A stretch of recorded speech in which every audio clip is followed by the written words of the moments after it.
요한복음 11장 41절부터 44절까지 우리 한 목소리로 읽겠습니다. 요한복음 11장 41절부터 44절까지 다 같이 한 목소리로 읽겠습니다. 시작. 돌을 옮겨 놓으니 예수께서 눈을 들어 우러러 보시고 이르시되 아버지여 내 말을 들으신 것을 감사하나이다. 항상 내 말을 들으시는 줄을 내가 알았나이다. 그러나 이 말씀하옵는 것은 둘러선 무리를 위함이니 곧 아버지께서 나를 보내신 것을 그들로 믿게 하려 함이니이다. 이 말씀을 하시고 큰 소리로 나사로야 나오라 부르시니 죽은 자가 수족을 배로 동인 채로 나오는데 그 얼굴은 수건에 쌓였더라. 예수께서 이르시되 풀어놓아 다니게 하라 하시니라. 아멘. 기도하겠습니다.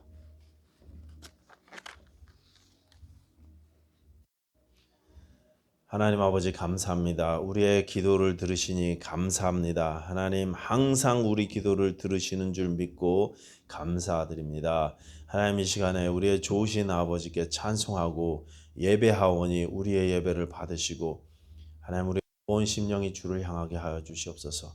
우리의 마음이 나누어져 있고 우리가 온전히 주님 앞에 신령과 진정으로 마음과 뜻과 정성을 다하여 예배하지 못함을 용서하여 주시고 온전히 하나님 아버지 주님만을 생각하며 주만을 높이며 아버지만을 찬양하는 귀한 시간 되게 하여 주시고 주의 음성에 귀 밝은 귀한 시간 될 수 있도록 하나님 이 시간 우리를 충만하게 역사하여 주시옵소서.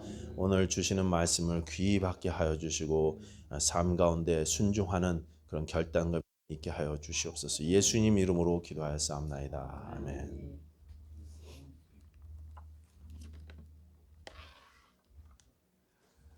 우리가 예수님을 믿게 되면서 가장 큰 변화라고 하면은 세상을 보는 눈이 바뀌는 거죠. 세상을 보는 눈이 바뀝니다. 인생을 보는 눈이 바뀝니다.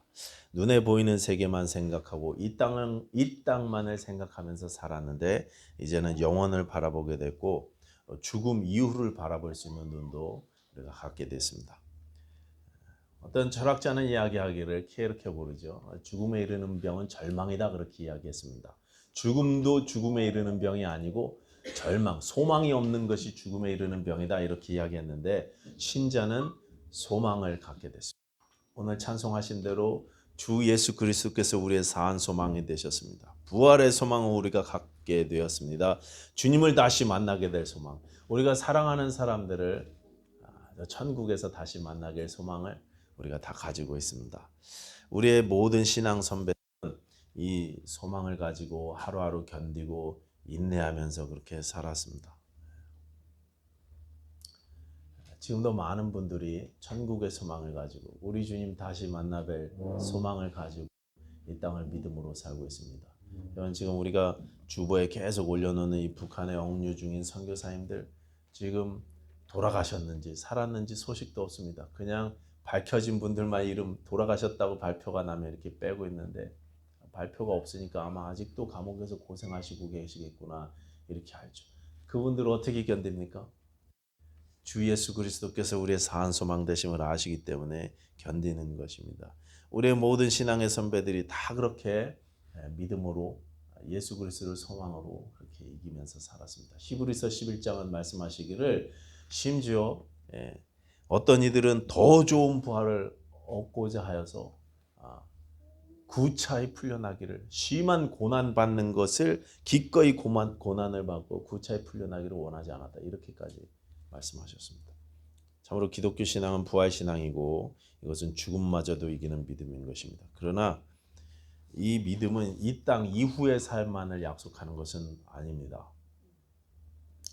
부활 이후의 삶만을 약속하는 것이 아닙니다. 많은 사람들이 천국의 소망, 이게 참 천국의 소망 좋은 이야기인데 근데 그것을 죽음 이후만을 다루는 것이다 이렇게 생각하시는 분들이 있는 것 같아요.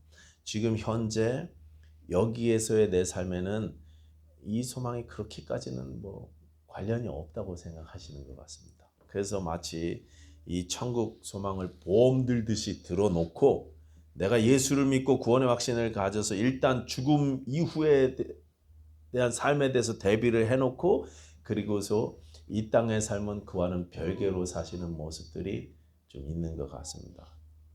지난주에 표현으로 말씀드리자면 우리 믿음이 실제가 되지 못했습니다. 실제가. 교리로는 믿는데 머리로는 아는데 삶에서 그 믿음이 작동하지는 않습니다. 내 신앙은 죽어서 천국 가는 것에만 영향이 있을 뿐, 이 땅에서 지금 신자로서 내 삶 가운데 능력을 가지고 사는 삶에는 그렇게 작동하지 않는 것 같습니다. 우스갯 이야기가 있는데 누가 만들어낸 이야기일 것 같은데, 어떤 시골 조용한 마을에 술집이 하나 생겼답니다. 그냥 술집이 생기니까 그 조용했던 마을이 막 밤마다, 낮에는 술집은 조용하잖아요. 밤마다 그냥 모여서 부어라 마셔라 아저씨들이 왁자지껄 떠들고 아주 시끄러워졌대요. 문제는 그 술집 바로 옆에 예배당이 하나 있었답니다. 근데 이 교회에서 낮 예배 때는 괜찮은데 특히 주일 저녁 예배 때하고 수요일 저녁 예배 때 문제가 되더라는 것입니다. 너무 시끄러우니까 막 싸우기도 하고. 그래서 이 교회에서 작심을 하고 작정 기도를 시작했답니다. 하나님, 저 술집이 망하게 해달라. 이사 가게 해달라고. 엘리야에게 불로 응답하신 하나님이 우리의 응답해 주셔서 저 술집 위에 번개를 내려주셔서 확 불이 나게 하든지, 그래서 문을 좀 닫게 해달라고. 근데 실제로 어느 날 비가 많이 오는 날 번개가 내려갖고 번개가 떨어져갖고 합선이 돼갖고 그 집이 불이 났대요. 그래갖고 그 술집이 문을 닫게 되었답니다. 그랬더니 그 술집 주인이 교회를 고발했답니다. 저 사람들이 합심기도해갖고 그래서 우리 문 닫게 만들었다고. 교회에서는요 변호사를 사서 그걸 방어하죠. 그럴 리가 있냐고. 그럴 리가 있냐고. 법원에서 판사님이 그렇게 얘기했대요. 술집 주인은 기도의 능력을 믿는 것 같은데 성도님들이 기도의 능력을 믿지 않으시는 것 같다고. 이게 그냥 만들어낸 우스갯소리지만 우리에게 시사하는 바가 큽니다. 시사하는 바가 있어요. 분명히 내가 예수 믿는 사람이거든요. 내가 예수님 믿거든요. 여러분 예수님 믿으시죠? 예수님 믿는데 분명히 구원의 확신도 가지고 있고 내 안에 성령님이 계신데, 근데 내가 가진 그 믿음이 이 땅에서의 능력이 되지 못해요. 성령의 음성으로 인도하심을 받지 못합니다. 지금 여기에서 이곳에서의 삶에서는요 내 믿음이 작동하지 않아요. 고장나 있습니다. 실제가 되지 못하고 있습니다. 네 오라비가 다시 살아나리라 예수님께서 이렇게 말씀하셨음에도 불구하고 그 말씀을 믿지만, 우리 오라비가 다시 살아날 것을 믿지만 오늘 이곳에서 다시 살아나는 것으로는 믿지 않더라는 것입니다. 그래갖고요 마지막 날 부활 때는 다시 살아날 줄을 내가 믿나이다 이렇게 이야기했어요. 예수님 그렇죠. 마지막 날에는 휴거가 있고 그때는 뭐 우리 오빠도 다시 살겠죠. 삶에서 지금 현실에서 예수님께서는 내 오라비가 나올 것이다, 무덤에서 나온다 이렇게 말씀하고 계시는데 교리적으로 받아들였어요. 우리도 마르다처럼 이렇다 보니까 내가 믿는 사람임에도 불구하고 내가 내 안에 가진 믿음이 전혀 작동하지 못하고 저는 신자로서 누려야 될 기쁨도 누리지 못합니다. 예수 믿어서 참된 평강과 만족을 누린다고 많은 사람들이 고백을 하고 간증하고 있는데 나는 평강, 만족, 기쁨 이런 삶과는 거리가 먼 것 같습니다. 예수님만이 내 능력이고 내 주 예수 내 산 소망이라고 그렇게 찬송은 했는데 실제 내 능력은요 딴 데 있는 것 같습니다. 예수만이 내 능력인데 딴 데 있는 것 같아요. 그래서 우리가 돈이 좀 여유가 있으면 어깨에 힘이 들어가고 돈이 없으면 힘이 쭉 빠지고, 우리가 그러지 않습니까? 우리가 가진 예수를 향한 이 믿음이 우리 삶의 참된 능력이 되어야 될 줄로 믿습니다. 그냥 관념적인 믿음이 아니라 실제로 우리 삶에서 능력이 되어야 할 줄로 믿습니다. 이 땅의 모든 어려움들을 극복하고 죽음마저도 이길 수 있는 그런 신앙이 우리의 믿음 되어야 될 줄로 믿습니다. 세상이 줄 수 없는 평강과 기쁨, 자유와 만족을 누릴 수 있는 저와 여러분들 되시기를 축원합니다. 이 믿음의 능력을 경험하기 위해서 저는 오늘 두 가지 정도, 오늘 본문 예수님의 모습을 통해서 두 가지 정도 제안의 말씀을 드리고 싶습니다. 첫 번째는요, 언제나 우리가 답이 있다 이렇게 믿자는 것입니다. 언제나 답이 있다. 답이 있다. 피할 길을 주시지 않습니까? 시험 당할 쯤에 피할 길을 주시지 않습니까? 언제나 답을 함께 주십니다. 답을 보여주십니다. 하나님께서 나를 인도해 주십니다. 그러니 절대 포기하지 말자. 신약시대 유대의 장례법은요, 우리들과 달랐습니다. 우리는 사람이 돌아가시면 그러면 일단 시신을 염하죠. 염하고 또 뷰잉도 하고 그다음에 메모리얼 서비스 또 발인 예배도 드리고 그리고 장제사 하관 예배를 드립니다. 그리고 나서 마치죠. 유대 장례는 반대 순서로 합니다. 먼저 일단 염을 해서 매장을 하고 난 다음에 그리고 조문을 받습니다.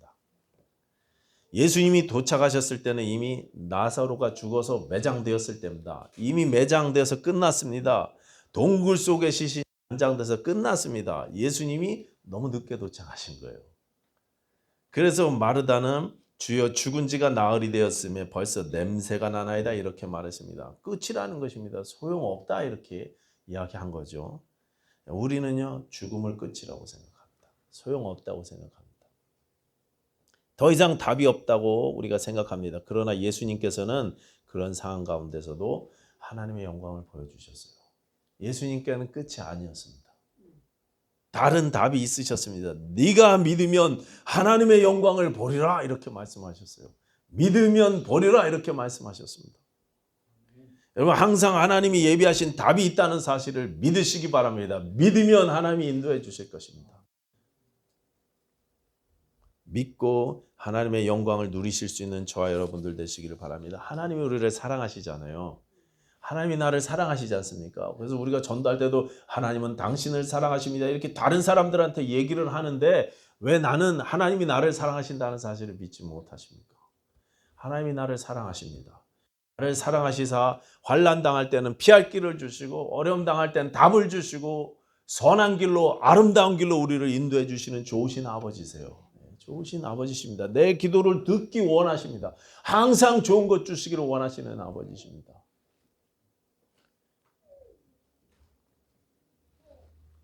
항상 주께서 우리를 위해서 예비하신 답이 있다는 사실을 믿으시기 바랍니다. 예수님께서 나사로야 나오라고 외치셨을 때 무덤 속에 있던 시신이 걸어 나왔습니다. 죽음에서 생명으로 걸어 나왔습니다. 어둠에서 빛으로 걸어 나왔습니다. 절망에서 소망으로 걸어 나왔어요. 완전히 바뀌었습니다. 완전히 바뀌었습니다.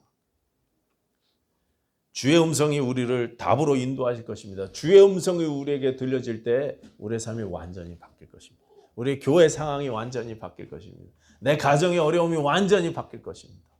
어두움에서 빛으로, 죽음에서 생명으로, 속박에서 자유로, 절망에서 소망으로 바뀔 것입니다. 우리가 주의 음성을 따라가기만 하면 됩니다. 항상 답이 있습니다. 기도하면서 우리가 인도하심을 구해야 할 것입니다. 요즘 어려우십니까? 힘든 일 경험하고 계십니까? 사망의 음침한 골짜기를 걷는 기분이십니까? 주변에 가정도 어렵고 건강도 안 좋은 것 같고 우리 교회도 상황이 어렵고 우리가 여러 가지로 힘들죠. 힘듭니다. 그러나 여러분 포기하지 마십시다. 끝까지 기도하십시다. 나를 위해 예비하신 답이 있음을 믿으실 수 있기 바랍니다. 쉬지 말고 기도하라고 말씀하셨으니까 여러분 중단하지 말고 계속 기도하시는 저와 여러분들 되시기 바랍니다. 아무도 그날 그곳에서 나사로가 그렇게 걸어 나오게 될 줄은 몰랐습니다. 한 사람도 기대나 상상조차 하지 못하고 있었습니다. 그러나 주의 인도하심이 주의 음성이 그를 죽음 밖으로 끌어냈습니다. 죽음 같은 상황에 답이 있다는 사실을 그렇게 보여주셨습니다. 신자에게는 주님의 음성이 항상 답이라는 사실을 믿고 날마다 주의 음성을 구하시기 바랍니다. 아침마다 여러분 큐티하시면서 주의 음성과 인도하심을 구하실 수 있는 저 여러분들 되시기 바랍니다. 항상 답이 있습니다. 온전히 믿으시기 바랍니다. 여러분 끝까지 믿으시기 바랍니다. 교리적인 믿음으로 끝내지 마시고 하나님의 영광이 내 삶 가운데 나타날 때까지 믿고 포기하지 않는 우리 모두가 되어야 될 줄로 믿습니다. 둘째로 믿음의 능력을 경험하기 위해서 오늘 제가 개인적으로 제가 제안하고 싶은 것은 최소한 한 가정을 온 힘을 다해서 한번 섬겨보자는 것입니다. 최소한 한 가정을 온 힘을 다해서 한번 섬겨보자. 오늘 본문에 예수님이 유대로 다시 가자고 7절에 말씀하셨을 때 제자들이 다 놀랐습니다. 다 반대했습니다. 방금 전도 유대인들이 우리를 돌려서 치려고 했습니다. 예수님 다시 가신다고요? 위험합니다. 더 많은 이야기하기를 나중에 우리도 주와 함께 죽으러 가자 이렇게까지 이야기했어요. 얼마나 위험했으면 그렇게 이야기했겠습니까? 제자들 보기에요, 예수님이 그렇게 유대로 다시 가시는 건 무모해 보였어요. 무모해 보였어요. 이미 다 죽었는데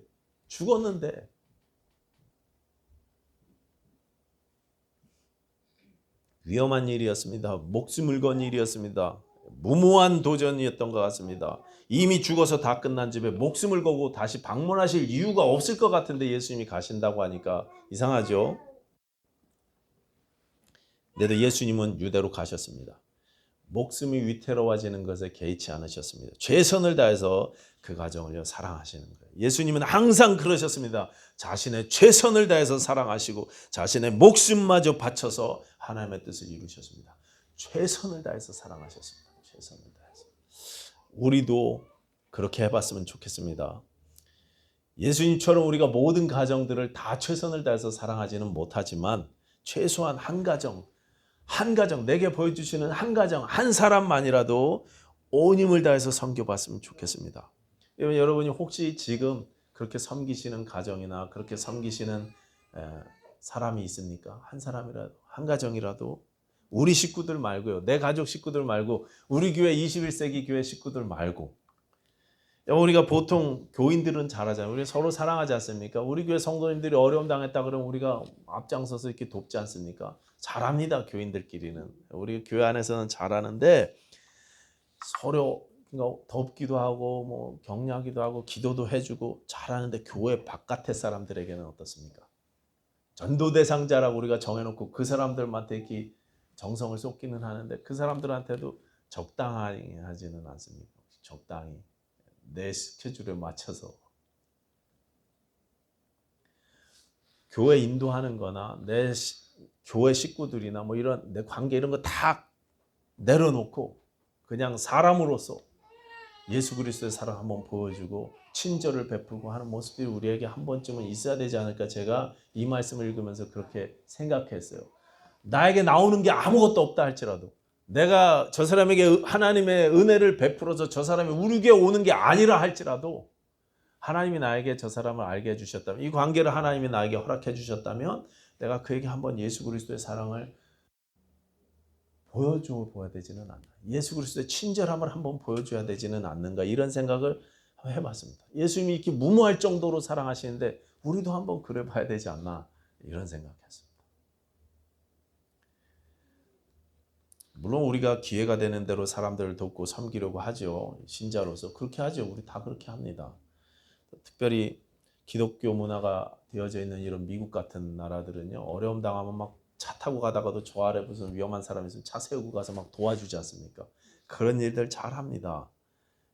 우리도 그렇게 합니다, 보통. 그런데 그렇게 지나가면서 돕는 거 외에 가끔 한 번씩 후원금 보내주는 거, 그런 도움 외에 정말 최선을 다해서 지속적으로 한번 도울 수 있는 가정을 한번 만들어 보자는 것입니다. 한번 해봅시다. 나에게 누군가를 하나님이 보여주시는 것 같다 싶으면 그 사람을 위해서 정말 기도도 해주시고 도와보십시다. 요즘에 저에게 그런 사람을 하나님이 많이 보여주시는 것 같아요. 몇 가정 이렇게 보여주시는 것 같아서 감사합니다. 근데 제가 그런 생각은 참아 못했어요. 내가 우리 교회 성도님들 관심 갖는 것만 해도 정신없는데 막 이런 생각을 했었어요.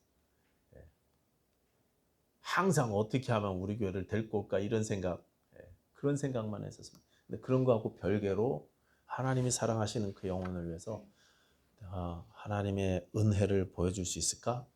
이런 생각 한번 해봤습니다.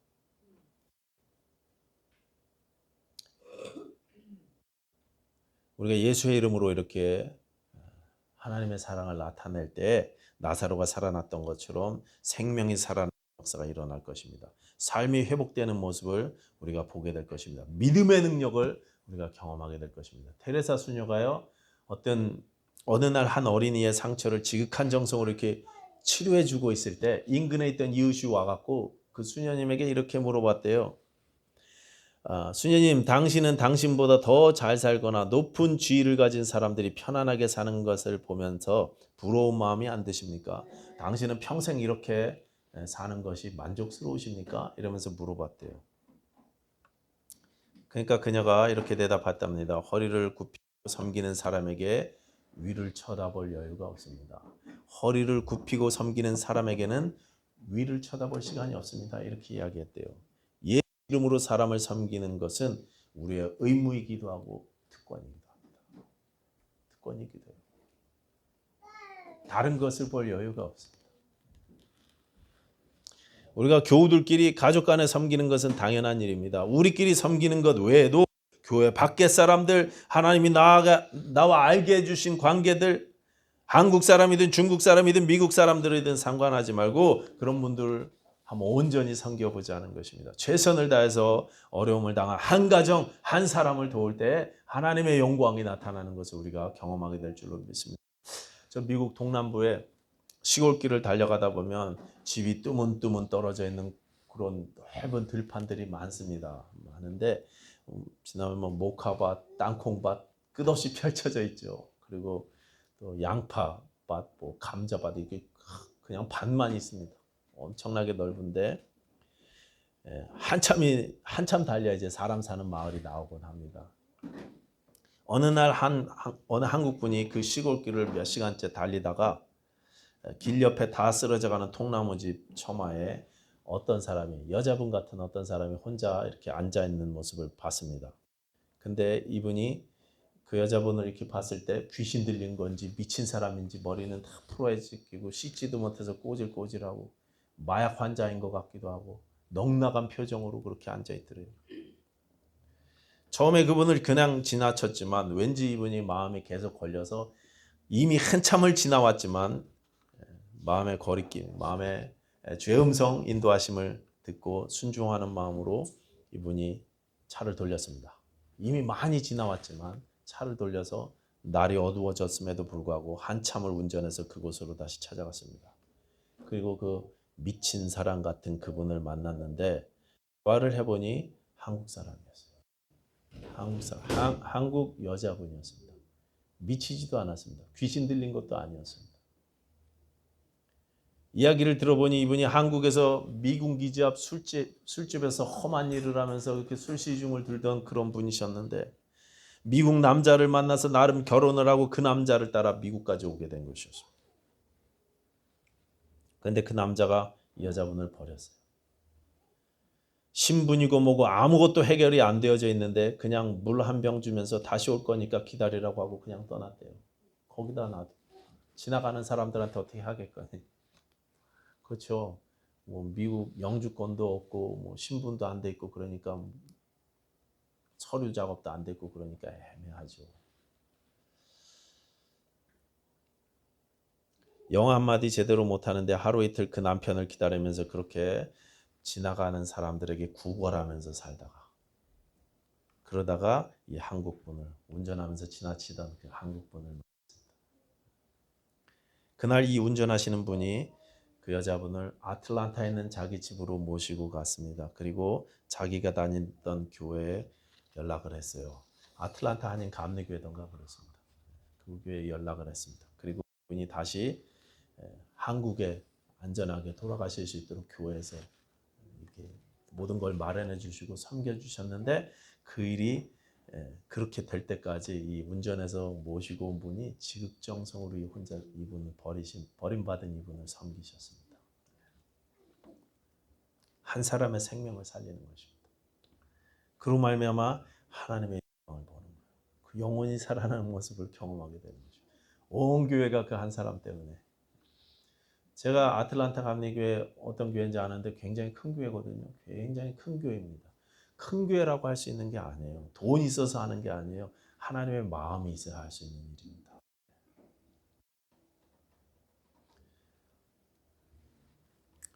우리가 말씀에 순종할 때 하나님의 영광을 보게 될 것입니다. 스바냐 3장 12절은 이렇게 말씀하십니다. 내가 가난하고 공고한 백성을 너희 중에 남겨두리니 그들이 여호와의 이름을 의탁하여 보호를 받을 것이다.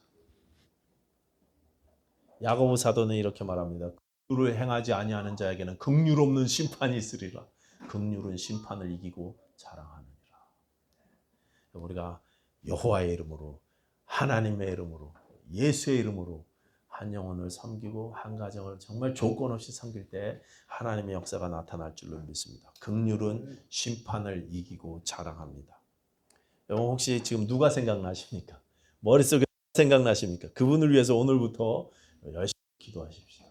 전화도 하십시다. 친절을 베푸실 수 있는 저와 여러분들 되시기 바랍니다.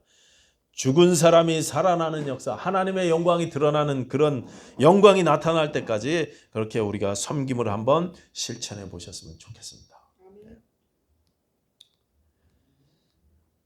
나사로가 죽음 가운데서 다시 우뚝 섰던 것처럼 우리의 영혼도, 우리 교회도, 우리 가정도 다시 회복될 줄로 믿습니다. 기도하겠습니다. 아버지 하나님, 하나님께서 주신 믿음이 우리 삶의 실제가 되게 하여 주시옵소서. 우리 믿음이 삶에 작동하여 능력이 되게 하여 주시옵소서. 절대 포기하지 않고 주의 인도하심을 구하게 하시고 믿음으로 또한 섬기는 삶을 살 수 있는 저희들 되게 하여 주시옵소서. 그래서 우리가 하나님의 영광을 보게 하여 주시고 영원히 살아나는 역사를 볼 수 있는 특권 허락하여 주시옵소서. 감사드리며 예수님 이름으로 기도하였습니다. 아멘.